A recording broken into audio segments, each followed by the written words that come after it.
पहले आप मेरठ में एक चर्चित छात्र। वो बहुत अच्छे दिन थे और मैं कहूँगा गोल्डन पीरियड था मेरी जिंदगी का। स्टूडेंट लीडर के तौर पे जो मुझे वहाँ मकबूलियत मिली, जो प्रशंसा मिली, जो मोहब्बत मिली लड़कों की, वो इस कदर थी कि मैं बाजार में भी जाता था, बाजार रुक जाता था देखने के लिए ये है सतपाल मलिक।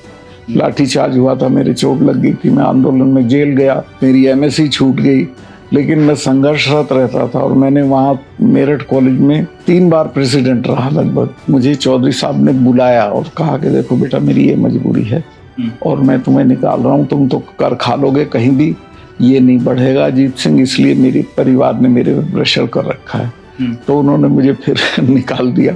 जब मैं दोबारा निकल गया तो मुझे अजीत सिंह मेरे घर आए, उन्होंने कहा कि सतपाल, मैं उनके पीठ पीछे की बात कर रहा हूँ, पिताजी ने गलत किया, तुम कुछ दिन पड़े रहो, तुम्हें वापस ले लेंगे। मैं कहा देखो ऐसा है अजीत सिंह जी, मैं पॉलिटिकल एक्टिविस्ट हूँ, मैं शरण सिंह जी की विधवा नहीं हूँ। आप सेकुलर हैं? हाँ, 100%। कि मेरठ में जब कोई दंगा होता था तो मुसलमानों को ये उम्मीद रहती थी ये हमारा कत्लेआम नहीं होने देगा। किसान आंदोलन में आपने एक सशक्त आवाज को सुना, वो थे गवर्नर सत्यपाल मलिक जी।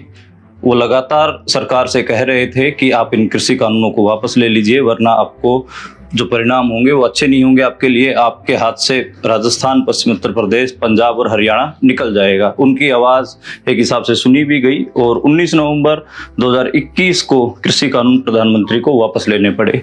आज हमारे साथ हैं, उनके जीवन के बारे में बात करेंगे। ये इंटरव्यू उनके जीवन के बारे में रहेगा कि उनकी शुरुआत राजनीति में कैसे हुई और अलग अलग पड़ाव जो उन्होंने देखे, उनके उन दौर के बारे में हम बात करते चलेंगे। सर, सबसे पहले तो अब आप रिटायर हो गए हैं राजनीति में। लोग कह रहे हैं कि ये आपका सिर्फ गवर्नरशिप से रिटायरमेंट नहीं है, बल्कि राजनीति से भी रिटायर हो गए हैं आप। कितनी सच्चाई इस बात में, या फिर राजनीति में रहेंगे आप? कल ही 2 जगह पब्लिक मीटिंग करके आया हूँ। महीने में कम से कम 5 पब्लिक मीटिंग करता हूँ और कमिंग इलेक्शन तक मैं ना कोई चुनाव लड़ूंगा, ना किसी पार्टी में जाऊंगा, लेकिन बहुत एक्टिव रहूंगा। रिटायरमेंट का कोई सवाल ही नहीं है। संघर्ष कोई होगा उसमें रहूंगा। तो थोड़ा इससे मैं आपको वापस आपके बचपन की तरफ ले जाना चाहूँगा कि आप पश्चिम उत्तर प्रदेश के देहात में किसान परिवार में जन्मे। उसके बाद 50 और 60 का दशक रहा जहाँ आपने गांव देहात में स्कूलिंग की, इंटर की पढ़ाई की। तो वो दौर क्या था? वो अगर आप उस दौर के बारे में आप बताएं। वो दौर बहुत अच्छा था। उस दौर में हमारे इलाकों में तो चौधरी चरण सिंह का प्रभाव था और उन्हीं का वैल्यू सिस्टम था जो हम लोग फॉलो करते थे। फिर मैं जब थोड़ा पढ़ने लगा साहित्य, धर्मयुग उन दिनों एक मैगजीन थी, फिर दिनमान था, तो मैं लोहिया जी के संपर्क में आया। उन्होंने मुझे बहुत प्रभावित किया। मैं पूरी तरह सोशलिस्ट मूवमेंट में चला गया टू द एक्सटेंट के चरण सिंह जी का जब वो रूस था तब भी मैं उनके साथ नहीं गया। मैं उनके साथ तब गया जब उनके 31 एमएलए उन्हें छोड़ के चले गए और मैं उन्हें एक दिन मिलने गया तो उन्होंने मेरा हाथ पकड़ कहा, बेटा मेरी उम्र देख रहे हो? मैं कहा बताओ। कहने मैंने किसानों की पार्टी बनाई थी, बेईमानों ने मेरे साथ 31 एमएलए मेरे तोड़ दिए, तुम इस पार्टी को संभालो। और मुझे उन्होंने बहुत इमोशनल होकर कहा कि मेरी आज शाम को पब्लिक मीटिंग है जिमखाना में, अगर मेरा कोई शर्म लिहाज हो तुम्हें तो बिना किसी से मशवरा किए जाके वहां डिक्लेयर कर दो कि तुम मेरे साथ हो। तो मेरे पे उनकी बात का ऐसा असर हुआ कि मैं जाके शरीक हो गया और उन्होंने अगले दिन से पूरी पार्टी की बागडोर मेरे हाथ में सौंप दी। ये बीकेडी का दौर है, लेकिन उससे पहले आप मेरठ में एक चर्चित छात्र नेता बनकर उभरे और वो बहुत अच्छे दिन थे और मैं कहूँगा गोल्डन पीरियड था मेरी जिंदगी का। स्टूडेंट लीडर के तौर पे जो मुझे वहाँ मकबूलियत मिली, जो प्रशंसा मिली, जो मोहब्बत मिली लड़कों की, वो इस कदर थी कि मैं बाजार में भी जाता था, बाजार रुक जाता था देखने के लिए ये है सतपाल मलिक। लाठीचार्ज हुआ था, मेरे चोट लग गई थी, मैं आंदोलन में जेल गया, मेरी एमएससी छूट गई, लेकिन मैं संघर्षरत रहता था। और मैंने वहाँ मेरठ कॉलेज में 3 बार प्रेसिडेंट रहा लगभग। तो वो बहुत आनंद के दिन थे। और फिर 27 साल की उम्र में बीकेडी से 26 साल की उम्र में एमएलए हो गया। मैं लड़ना नहीं चाहता था। चरण सिंह जी ने जिद करके कि बेटा ये सीट में 3 बार से हार रहा हूँ, अब की तू लड़। नौजवान है, हार जाएगा, तेरा कुछ नहीं बिगड़ेगा, लेकिन तू जीत जाएगा मुझे लगता है। कम्युनिस्ट पार्टी के शायद सामने आचार्य दीपंकर था, इतना करामाती आदमी था कि उसको हराना नामुमकिन काम था। और उसमें क्या हुआ कि वहाँ माइनॉरिटी का वोट ज्यादा था, जाट ज्यादा नहीं थे वहाँ। तो मेरे गांव का एक हमारा चचा सिर्फ रंजिश में मुझे हराने के लिए खड़ा हो गया, और उसकी नवाब बागपत की बेगम से उसकी पहचान थी और उनका उन्हें सपोर्ट था। तो मेरे लिए बहुत मुश्किल था मुस्लिम वोट को करना, पर वो किसी तरह अल्टीमेटली पूरा मुसलमान वोट मुझे मिला और मैं जीत गया 12,000 वोट से। 75 में इमरजेंसी और फिर जेल, आपकी जेल यात्रा, तो वो एक लंबी कहानी, उस पर किताब बनेगी कभी, मैं आप ही को दूंगा, ये इसको लिख दो। 75 में जब इमरजेंसी लग गई तो मैं घर पे था, मुझे किसी एमपी का फोन आया कि सतपाल निकल जाओ, सब गिरफ्तार हो गए हैं और अंडरग्राउंड जो कर सकते हो करो। हमने 2-3 महीने प्रयास किया, हैंडबिल बांटे ये वो, लेकिन लोगों में कोई दम नहीं था, लोग घबराहट थी, पता नहीं क्या होगा। तो मैं फिर चरण सिंह जी से उनका भांजा होकर मिलने गया जेल में। उन्होंने कहा क्या? मैं कहा जी कुछ नहीं हो रहा।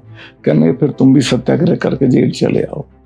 फिर मैंने गंगा स्नान जो होता है हमारे यहाँ, उसमें मैं गया छुप छुपा के, किसी तरह मेरी गिरफ्तारी पे ही नाम था। गांव में घर की कुर्की हो चुकी थी, लेकिन मैं पहुंच गया और वहां मैंने गिरफ्तारी दी। सिर्फ 17 लोग मेरे साथ आए उस वक्त। खैर हम जेल चले गए। जेल के बाद मेरठ से बहुगुणा मुझसे उस वक्त पर्सनल रंजिश मानते थे, तो उन्होंने मुझे ट्रांसफर कर दिया फतेहगढ़ जेल, जो सबसे बुरी जेल मानी जाती है। लेकिन वहां से फिर हुआ क्या था कि चरण सिंह जी से मिसेस गांधी ने एक लाइन खोली थी इमरजेंसी से पहले, तो उसको चलाते थे ओम मेहता एंड कंपनी। तो उन्होंने कहा कि भाई चौधरी साहब, चूंकि मिसेस गांधी का मैं आपको बताऊं जो कम लोगों को पता है, वो इमरजेंसी से बहुत खुश नहीं थी। उनको ये था, वो होता क्या था कि वो रोज यूरोप के अखबार में छपता था Nehru's daughter has become dictator, उससे बहुत आहत होती थी। तो वो अपनी डिक्टेटरशिप को एक तरह से आप कहिए कि उसको कानूनी जामा पहनाना चाहती थी। तो उन्हें उनके कुछ मित्रों ने सलाह दी कि आप इलेक्शन करा दो, इस वक्त माहौल बहुत अच्छा, आप जीत जाओगी, और जब आप जीत जाओगी तो फिर आपको कोई डिक्टेटर नहीं कहेगा। तो उन्होंने कहा कि भाई उसके लिए माहौल ठीक करना पड़ेगा। चरण सिंह हैं जो जेपी मूवमेंट के बहुत पक्ष में नहीं थे और वो आंदोलनों के पक्ष में भी नहीं रहते हैं। ऐसे 3-4 लोगों को जेल से हम छोड़ें और वो एक कंस्ट्रक्टिव पॉलिटिक्स करें और उस माहौल में हम चुनाव कराएं। तो तब मुझे वहां से ट्रांसफर किया गया और तिहाड़ जेल भेजा गया। और मुझे जब मैं तिहाड़ जेल गया तो HKL भगत मिले, उन्होंने कहा सतपाल तुम्हें इसलिए ट्रांसफर किया गया, तुम चौधरी साहब के बैरक में रहोगे, उनसे बात करो, बताओ कि मिसेस गांधी की ये थिंकिंग है। तो मैंने चरण सिंह जी को बताया, तो उन्होंने कहा कोई नुकसान नहीं है, हम ही कौन सा इशू के, हमें कहाँ, ये आसानी से नहीं जाएगी, डिक्टेटरशिप है इसकी, अगर चुनाव हो जाए तो चली जाएगी। तो तुम पहले छूटो, फिर 4-5 लोगों को और छोड़, मैं अकेला छूटूंगा बदनामी होगी, पीलू मोदी छूट जाए, बीजू पटनायक छूट जाए, अशोक मेहता, 4-6 नाम दिए उन्होंने, जो करीब करीब उन्होंने छोड़ दिया ओम मेहता ने। फिर मैं बाहर आ गया, फिर इलेक्शन हो गए। दौरान इलेक्शन इसमें मेरा इतना वो बन गया क्लाउड चरण सिंह जी के यहाँ कि मुलायम सिंह, राजेंद्र सिंह ये सब जेलस हो गए कि ये चीफ मिनिस्टर बनेगा।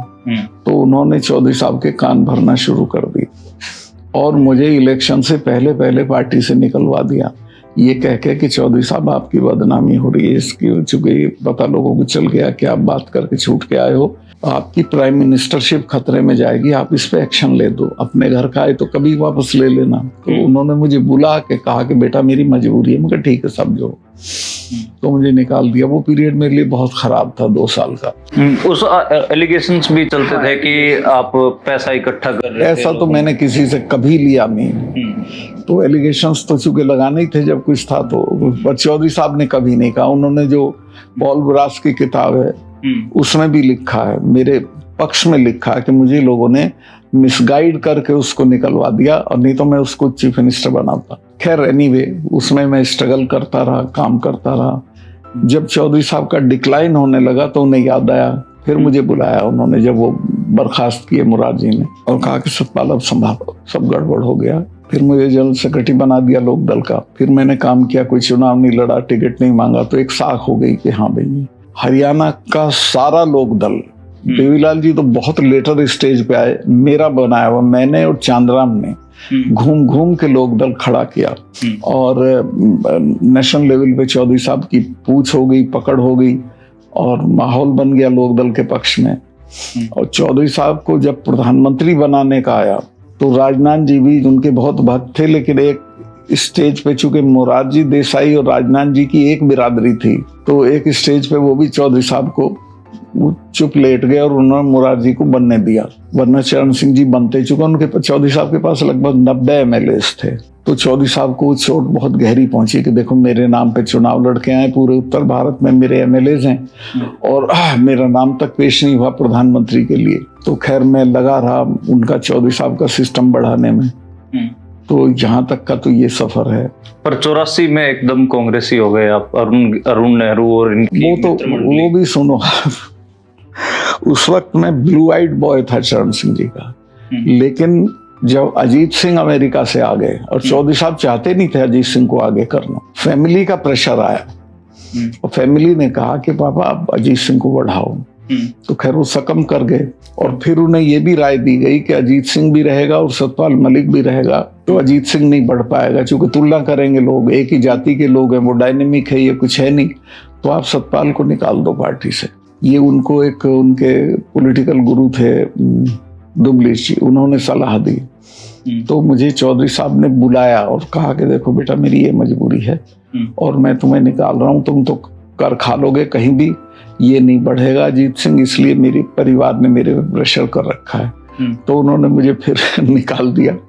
जब मैं दोबारा निकल गया तो मुझे अजीत सिंह मेरे घर आए और उन्होंने कहा कि सतपाल, मैं उनके पीठ पीछे की बात कर रहा हूँ, पिताजी ने गलत किया, तुम कुछ दिन पड़े रहो, तुम्हें वापस ले लेंगे। मैं कहा देखो ऐसा है अजीत सिंह जी, मैं पॉलिटिकल एक्टिविस्ट हूँ, मैं चरण सिंह जी की विधवा नहीं हूँ, मैं अब अपनी जगह खुद बनाऊंगा और मुझे माफ करें, मैं वापस नहीं जाऊंगा चौधरी साहब के साथ। इसी बीच आरिफ मेरे दोस्त थे, वो आए। मोहम्मद वो स्टूडेंट लीडर, आप लोगों का करिश्मा होता था, बड़े अच्छे वक्ता होते थे। तो आरिफ को मैं देवीलाल जी के बाई इलेक्शन में लेके गया था रोडी में, तो आरिफ ने मेरे से कहा छोड़ो सतपाल, चलो मेरे साथ। वो अरुण नेहरू वहाँ बैठे, संजय गांधी वाला जो घर है वहाँ बैठते हैं, बात करते हैं। मैं गया, अरुण नेहरू ने मुझे हाथों हाथ लिया और कहा कि सतपाल भाई हम दोनों तीनों लोग हैं, पार्टी हमारी है, कम है। और मैंने ज्वाइन कर लिया उनके भरोसे पर। वो स्टूड किए बाई मी, मेरी राज्यसभा रिपीट कर दी और चौधरी साहब ने मुझे राज्यसभा दी। 22 MPs ने देवीलाल जी की लीडरशिप में मेरे खिलाफ लिखा कि अगर इसको बनाओगे तो हम पार्टी छोड़ देंगे। चौधरी साहब ने कहा क्या बात है जो इस लड़के के लिए 22 MP पार्टी छोड़ रहे हैं, कुछ तो है। स्वरूप सिंह जी वो चिट्ठी लेके आए थे देवीलाल जी, स्वरूप सिंह चुप हो गए। चौधरी साहब ने कहा मुझे पता है, ये मुझे टिटुलर हेड बनाना चाहते हैं, ये लड़का इनका इलाज है, मैं रखूंगा, इसी को बनाऊंगा राज्यसभा में। तो उन्होंने मुझे बोला, कहा कि जाओ पर्चा दाखिल करो, तुम्हें चॉइस की वोट अलॉट करूंगा क्योंकि ये बेईमान तुम्हें हरवाएंगे भी। तो मुलायम सिंह, राजेंद्र सिंह सब लग गए थे मुझे हरवाने, लेकिन मैं हाईएस्ट वोट से जीता, राज्यसभा में आ गया। मधुली में मुझे सपोर्ट करते थे, तो मधु जी ने, जब मैं वहां था इलेक्शन में राज्यसभा के, उसी वक्त बागपत आंदोलन की शुरुआत होनी थी, तो उसका मुझे कन्वीनर बना दिया। उसमें मुझे एक और मौका मिला टू प्रूव माई सेल्फ, उसमें मैंने मेहनत से काम किया। तो उस आंदोलन में 60,000 लोग जेल गए, बड़ा सक्सेसफुल आंदोलन था। और उसमें जो पुलिस वाले इन्वॉल्व थे उनको आजीवन कारावास भी हुआ और बहादुरी के साथ सब लड़े। चौधरी साहब की पार्टी रिवाइव हो गई। और ये आंदोलन कौन सा था? ये आंदोलन बागपत आंदोलन। अच्छा, माया त्यागी वाला। तो ये सारा दौर चल रहा है और फिर आप अरुण नेहरू और इंदिरा गांधी इनके हक में आते हैं, लेकिन 84 में ही आपने देखा कि इंदिरा गांधी का जो सिख मूवमेंट को कुचलने के लिए जो उनके वो था एक्शन, आप आहत नहीं हुए? आपको नहीं लगा कि वो गलत कदम था, ऑपरेशन ब्लू स्टार? और उसके अलावा फिर राजीव गांधी का जो वक्तव्य है जिसमें वो कहते हैं कि पेड़ गिरता है, तो वो मच लेटर आया बाद में। और फिर दिल्ली में दंगे, दिल्ली के दंगों में तो मैं ही मरते मरते बच्चा में घेर लिया था, और इसके सामने रकाबगंज रोड के सामने, और मुझे कहा कि आपकी गाड़ी का पेट्रोल चाहिए, वो जला रहे थे लोगों को। मैं पेट्रोल नहीं देने का, तो मेरी गाड़ी जला दो, तो पेट्रोल नहीं दूंगा मैं। तो मैं किसी तरह निकल के आया, नॉर्थ एवेन्यू का SHO आ गया था, उसने मुझे बचाया। पर मुझे बहुत आत्मग्लानि हुई और मैंने इनको कहा फौतेदार को, मैं कहा आप लोग गलत कर रहे हैं, लेकिन उस वक्त कोई स्टैंड लेने की। दिल्ली में जो देहाती थे वही सबसे ज्यादा कहते हैं कि सांप्रदायिकता का चोला पहन के सिखों के ऊपर हमला करते हैं। इसमें सच्चाई है? ना, इसमें सच्चाई ये है कि वो नहीं, बल्कि शेड्यूल कास्ट लोग जो थे उन्होंने सबसे ज्यादा किया है। लेकिन आप जगदीश टाइटलर देखिए, ये जितने भी नाम हैं ये तो यहीं के तो सब थे, चुके तो मैडम के चमचे थे सब, तो सब आगे बढ़ के दिखा रहे थे हम ये कर रहे हैं वो कर रहे हैं। जो ब्लू स्टार था उस पे आपको नहीं लगता कि वो गलत कदम था? नहीं, उस वक्त क्या है, जो मैं ईमानदारी से बताऊं, प्रोपेगेंडा इतना था कि जैसे भिंडरावाला ये कहा गया था कि ये खालिस्तान डिक्लेयर कर रहा है, पाकिस्तान इसको मान्यता दे देगा, 2 घंटे में शाम को हमला कर देगा। तो उस वक्त तो सब दूसरी तरह का थिंकिंग था हम लोगों को देशभक्ति का, कि भाई ये तो गलत काम हो रहा है। वो नहीं था जो आज सोचते हैं, उस तरह का नहीं था। तो पंजाब की जो मतलब सिख जिस एंगल से सोचते हैं, क्या आप लोग दिल्ली में बैठ के उस एंगल से नहीं सोच पा रहे थे? नहीं सोचते थे। उस वक्त दिक्कत क्या है, हम लोगों का आइडियोलॉजिकल अलाइनमेंट अकाली पार्टी से था। उस वक्त अकाली पार्टी ऐसा नहीं सोचती थी, क्योंकि अकालियों के साथ तो हमने काम किया। चौधरी साहब मुक्तसर गए, उनकी किसान सभा में मैं संपर्क में, कोई उनका ऐसा धरना नहीं था किसानों का जो अकाली करते थे, मैं उसमें ना जाता हूँ लोक दल के नुमाइंदे के तौर पे। लेकिन अकाली का ये थिंकिंग नहीं था जो आज है। फिर 87 में साथ कैसे छूटा कांग्रेसियों के, जो आप 3-4 साल उन गलियारों में रहे? हाँ, वो तो ये छूटा।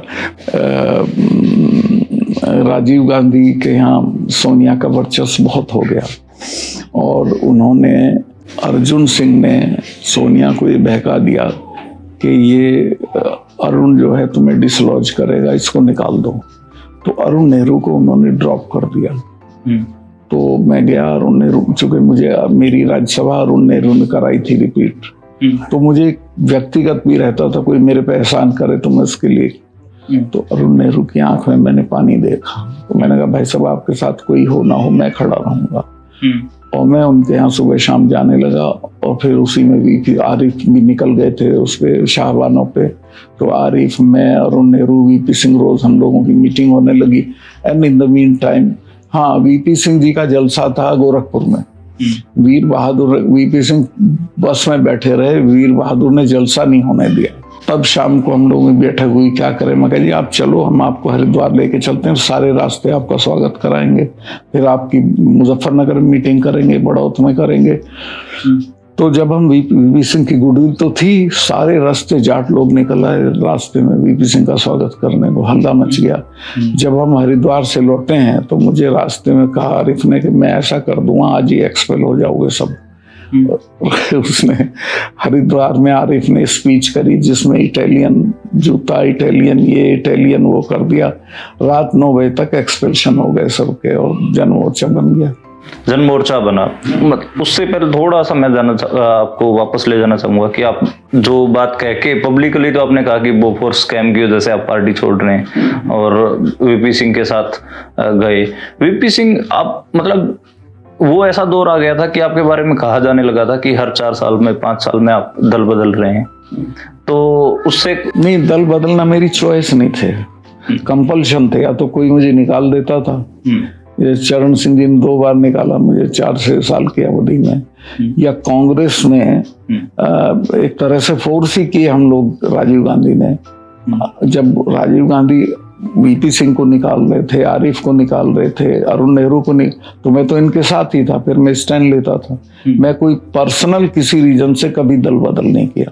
तो उसके बाद क्या कारण रहे कि 90 में आपकी चमक थोड़ी फीकी हुई? मतलब वीपी सिंह थे तब तक आपकी चमक थी, और फिर 90 के बाद हम देखते हैं कि एक चुनाव और जीता आपने शायद 91-92 के, उसके बाद आप फिर जो कोई इंस्ट्रूमेंट नहीं था अपने पास भाई, कोई पार्टी नहीं थी जहां आप कमाल करते, अकेले आप कर नहीं सकते थे। आज भी मैं चाहूं तो मेरे पास साधन नहीं, मैं किराए के मकान में बैठा हूं, पैसा बहुत चाहिए अपना सिस्टम बनाने में, तो कुछ नहीं था। तो मतलब जो 60 और 70 के दशक में आपके पास जो ऑर्गेनाइजिंग स्किल्स थे, लोग बोलते थे कि मास लीडर आपको माना जाता था। स्टूडेंट पॉलिटिक्स में कहा जाता था कि बहुत बड़ी सभा करने में आप सक्षम थे वेस्टर्न उत्तर प्रदेश में। ऑर्गेनाइजिंग स्किल्स आपकी 90 तक आते आते आपसे छूट गई थी क्या? वो अभी भी इतनी है। मैं राजस्थान में हर सभा आपको दिखाऊंगा 15-15 हजार की करके आया हूँ, मेरे अपने नाम पे, कोई पार्टी के नाम पे नहीं, अभी भी। और अब अभी भी मैं महीने में 5 सभाएं कम से कम करता हूँ। अच्छा, आप एक ये बताइए कि आप अपने आप को, ये जो 3 दशक हम देखें, 70 का, 80 का, 90 का, इन 3 दशकों में आप वैचारिक तौर पर अपने आप को कहाँ पाते हैं? कि आप समाजवादी थे? बेसिकली मैंने बुनियाद तो अपनी लोहियाइट है, मधुलिमा के मैं बहुत संपर्क में रहा हूँ, मैंने पढ़ा है और समझा है सब कुछ। लेकिन चरण सिंह जी के आने के बाद फिर वो फार्मर ओरिएंटेड पॉलिटिक्स में आ गया मैं, और किसानों में काम करता था। आप सेकुलर हैं? हाँ, 100%। टू द एक्सटेंट कि मेरठ में जब कोई दंगा होता था तो मुसलमानों को ये उम्मीद रहती थी ये हमारा कत्लेआम नहीं होने देगा। लेकिन फिर भी मेरठ में कई दंगे हुए अपने हाथ में नहीं थे। लेकिन मैंने, चरण सिंह जी आए, चीफ मिनिस्टर थे, कहने लगे भाई क्या हो? मैं कहा जी कुछ नहीं, इनको सब नेताओं को बुला के कह दो सालों सुबह सबको बंद कर दूंगा अगर दंगे बंद नहीं होंगे, सुबह तक बंद हो जाएंगे। उन्होंने थ्रेटन किया, सवेरे दंगे बंद हो गए। मेरठ में दंगों की हिस्ट्री थी, कोई ऐसा नहीं था। बहुत पहले से रही है। तो एक चीज और मैं पूछना चाहूंगा आपसे कि जब 21वीं सदी आ रही है, 2004 में फिर आपने भगवा कुर्ता क्यों पहन लिया? देखिए मैं 10 साल बाहर रहा, उसमें जिसको कहिए राजनीति से ही, मतलब 96 के बाद आपका छूट गया था। कोई सिस्टम अवेलेबल नहीं था और अपनी पार्टी बना नहीं सकते थे। अटल जी और अडवाणी जी से मेरा व्यक्तिगत बहुत अच्छा था और वो ऐसे नहीं थे जैसा आज बीजेपी है। तो सब दोस्तों ने, पहचान वालों ने, सबने कहा यार सारा देश बीजेपी हो गया, तुझे क्या परहेज है? तब मैंने ज्वाइन की थी। तो लेकिन मैं कभी कंफर्टेबल नहीं था। एक नंबर 2, मेरी किसी स्टेज पे कोई स्पीच आप नहीं निकाल सकते जिसमें कम्युनलिज्म की एक लाइन भी हो। लेकिन आप विचार तो उन्हीं के साथ रहे हैं जो धरती समतल करने की बात करते थे। बाबरी का भी उनके ऊपर आरोप रहा, राम मंदिर मूवमेंट। बाबरी जिस दिन शहीद हुई उस दिन मैंने फोन करके अटल जी को कहा कि ये आपका विनाश है, आप ये मत समझें आपने अच्छा काम किया है। उसमें मैं रिएक्ट किया। उसमें तो मेरा अरुण नेहरू से भी झगड़ा हुआ। 2012 में शायद आप बीजेपी के नेशनल वाइस प्रेसिडेंट बनते हैं और फिर 14 के चुनाव में भी आपने भूमिका निभाई। उससे पहले राजस्थान में आप प्रभारी रहे।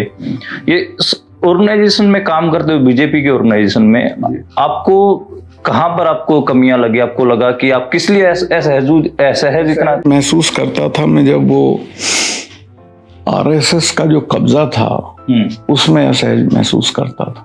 तो आरएसएस का पॉलिटिकल विंग तो है आपको, मतलब आप पार्टी ज्वाइन कर रहे हैं, आपको तो पता भी होना। वो तो पता था लेकिन अटल जी के रहते हुए उतना नहीं था।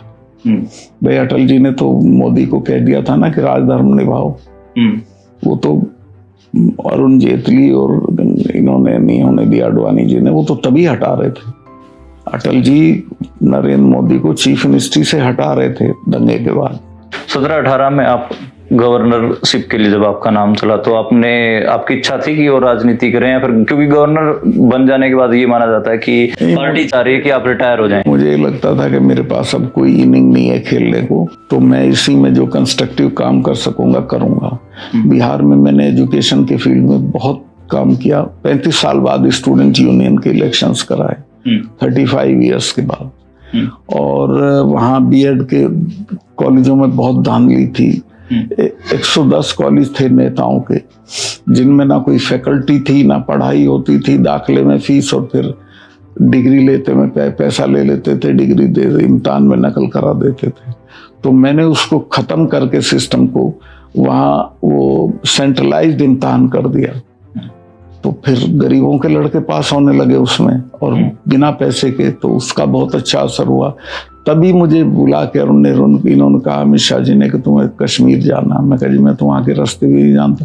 कहने तुम जाओ, तुम्हें पता नहीं, बड़ा हिस्टोरिक रोल है, तुम चले जाओ। ठीक है। तो ये हिस्टोरिकल तो मतलब बहुत सारे डेमोक्रेटिक लोग हैं या प्रोग्रेसिव लोग हैं, वो तो कह रहे हैं कि सतपाल मलिक के कुर्ते पे दाग जैसा है हिस्टोरिकल कि 370 हटा और वहां पर जो नेता लोग थे वो बंद रहे। 1 साल तक इंटरनेट बैन रहा, लोग घरों में बांध दिए गए। आपको फैक्ट बताता हूँ, इन नेताओं की कोई क्रेडिबिलिटी नहीं है वहाँ, बल्कि लोग ये कहते थे इन्हें और बंद रखो, अभी मत छोड़ो।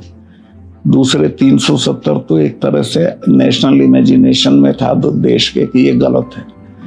370 नहीं, चूंकि अलगाव महसूस करता था कश्मीर का आदमी। मैंने ये किया कि मेरे जमाने में जबकि महबूबा कहती थी खून की नदियां बह जाएंगी, फारूक कहते थे मोदी की हिम्मत नहीं है 370 हटा दे। इट वॉज मी ओनली के कुत्ता भी नहीं भौंका, ये गिरफ्तार हो गए तीनों चीफ मिनिस्टर। एक आदमी इनके पक्ष में सड़क पे नहीं आया। मैंने वहाँ इतना काम कर रखा था, लोगों में इतनी सेंस ऑफ फैटिग पैदा कर दी थी कि तुम ये 250 लड़के लेके दुनिया की तीसरे नंबर की फौज से कैसे लड़ लोगे। बातचीत से लो, जो चाहिए सारा दे देंगे हम तुम्हें।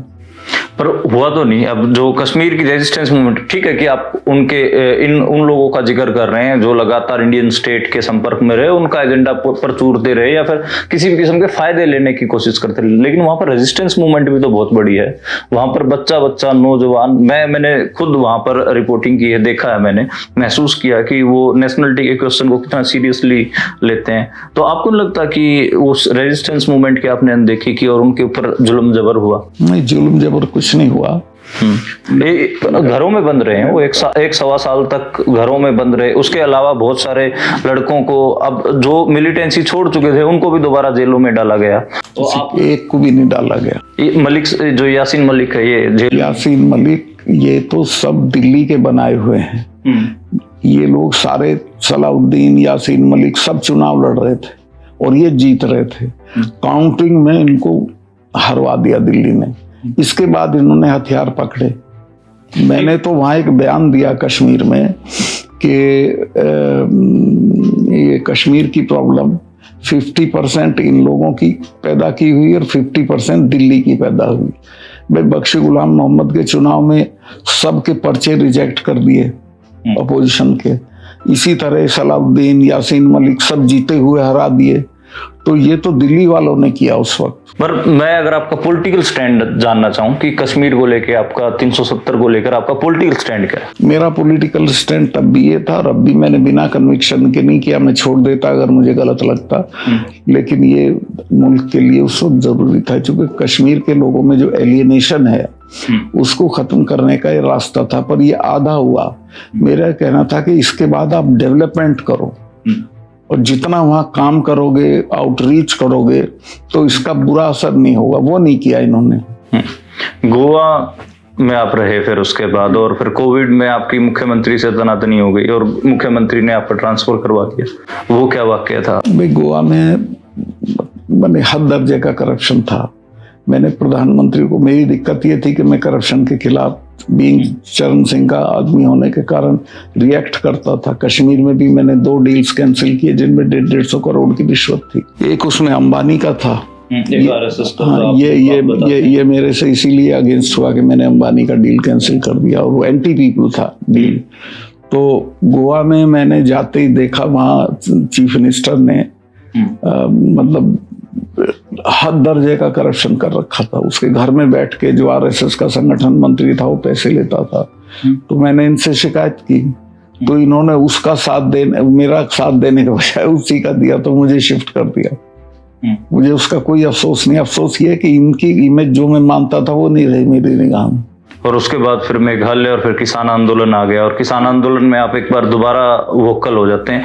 तो जब आप वोकल हुए तो बहुत सारे लोग सिंगू बॉर्डर पर, टिकरी पे आपके बारे में असेसमेंट लगाते थे। तो कई जो रेजिस्टेंस के लोग, आंदोलनों के लोग, वो ये बोलते थे कि सत्यपाल मलिक को इसलिए प्रो फार्मर बात कर रहा है क्योंकि कहीं ना कहीं बातचीत के चैनल इसके थ्रू सरकार खोलना चाहती है। और कोई, मैं बहुत सोच समझ के स्टैंड लिया। 10 दिन लगे मुझे स्टैंड लेने में कि इसके ये नताइज होंगे, स्टैंड नहीं लूंगा, ये नहीं लूंगा तो ये फायदे होंगे। अल्टीमेटली आई डिसाइडेड कि नहीं। मुझे कहा गया भाई तुम वाइस प्रेसिडेंट, मगर भाई वाइस प्रेसिडेंट रिटायर होगा, कुत्ता भी रास्ता नहीं छोड़ता है।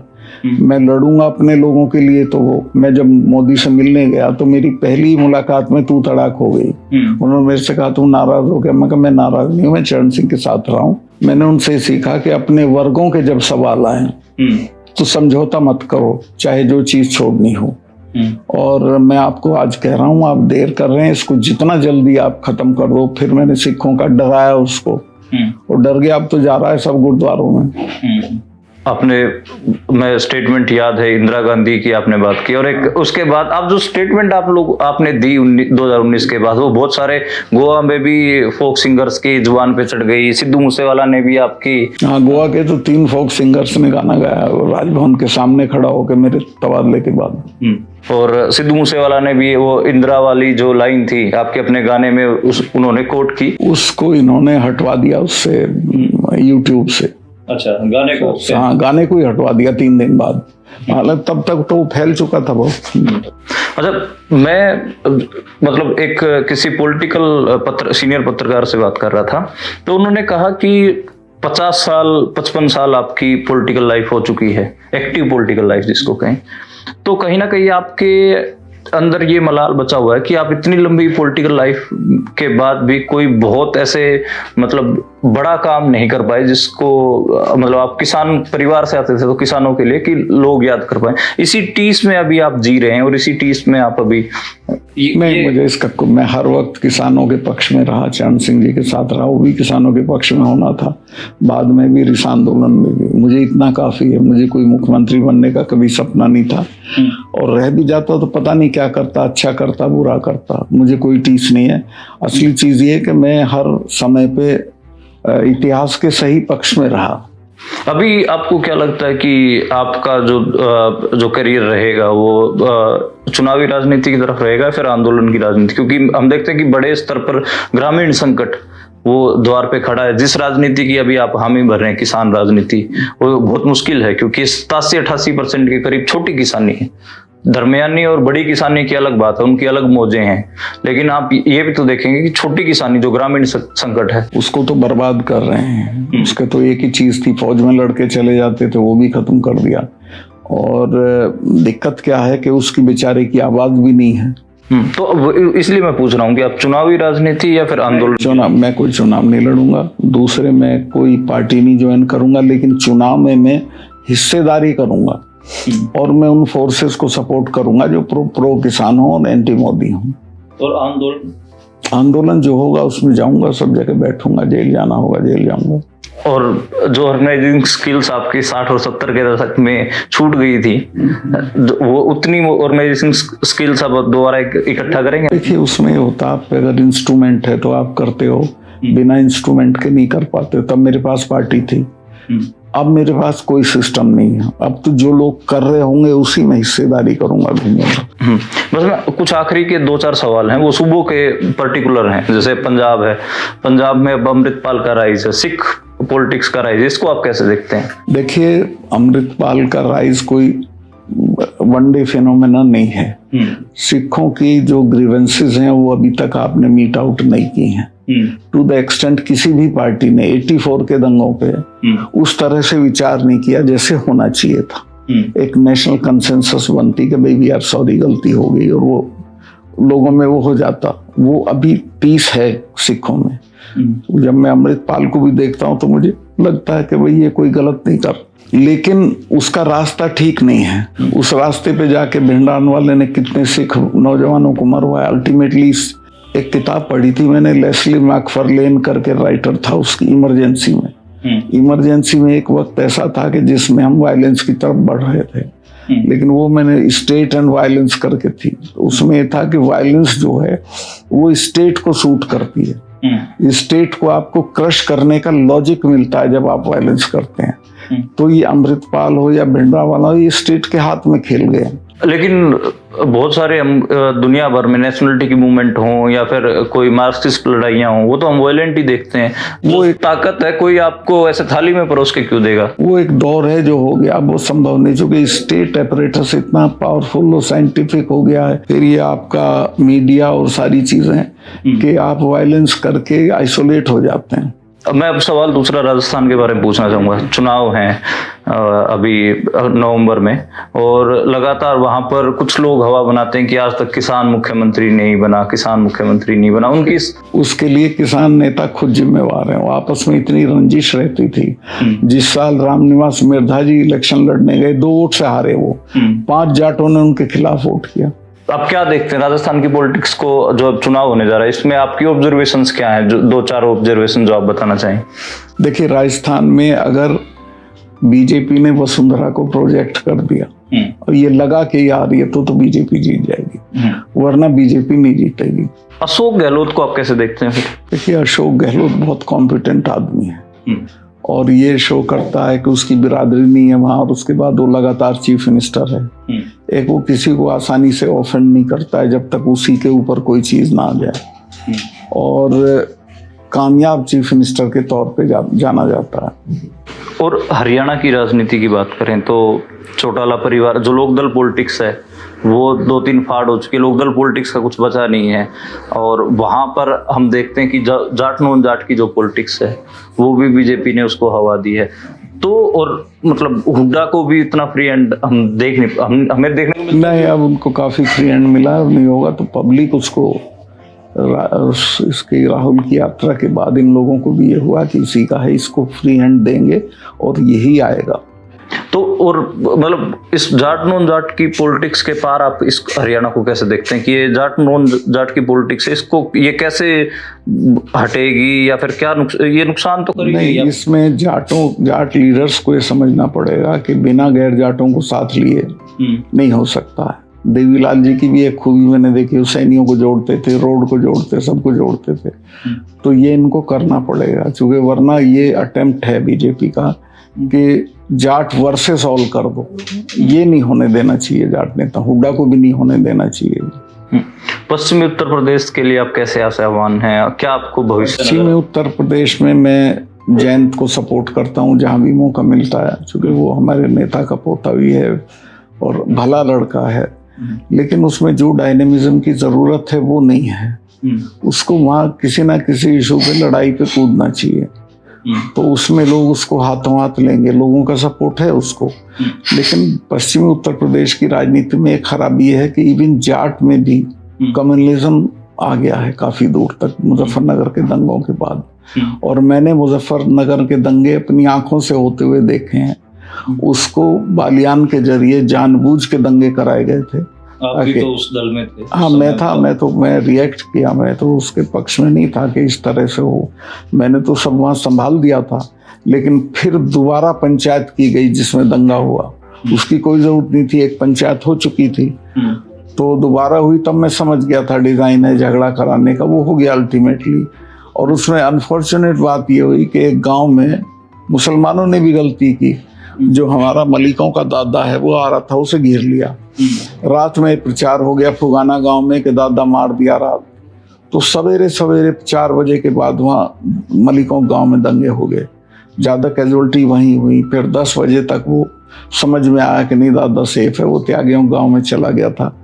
फिर वो रुका, लेकिन वो खाई इतनी गहरी हो गई जो अभी तक नहीं पटी। मैं एक सामाजिक चिंतक से बात कर रहा था, तो उन्होंने मुझे कहा कि जो देहातियों में जो सांप्रदायिकता है वो उनको अल्टीमेटली धर्म के एक बड़े फोल्ड में ले जाएगी। वो किसान नहीं बचेंगे, वो अल्टीमेटली हिंदू या फिर कोई और मजहब बन जाएंगे। और जो भारत में जो बहुसंख्यकवाद की जो राजनीति है उसका चोला पहन लेंगे, और जो आप लोग किसान विसान करते रहते हो ये कुछ बचेगा नहीं। इसको आप कैसे देखते हैं? एज ऑन टुडे तो यही है बहुत दूर तक, लेकिन काफी बाहर निकले हैं उससे। जो आज से पिछले चुनाव में थी वो स्थिति नहीं है। और अगर ये अखिलेश और ये मिल के काम करेंगे तो किसान इसमें से निकल आएगा। राष्ट्रीय राजनीति में क्या संभावना है 24 में? अगर एक काम सिर्फ ये कर दें, जो मैं इनको सजेस्ट भी कर रहा हूँ कि एक के मुकाबले एक उम्मीद, इनकी यूनिटी तो होगी नहीं।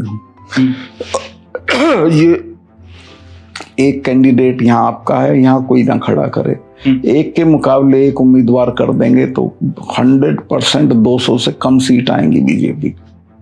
ये आपको लगता है? हाँ, और उस सूरत में गडकरी टाइप आदमी इसको कह देगा हटो तुम पर। गडकरी की और नरेंद्र मोदी की बनती नहीं है।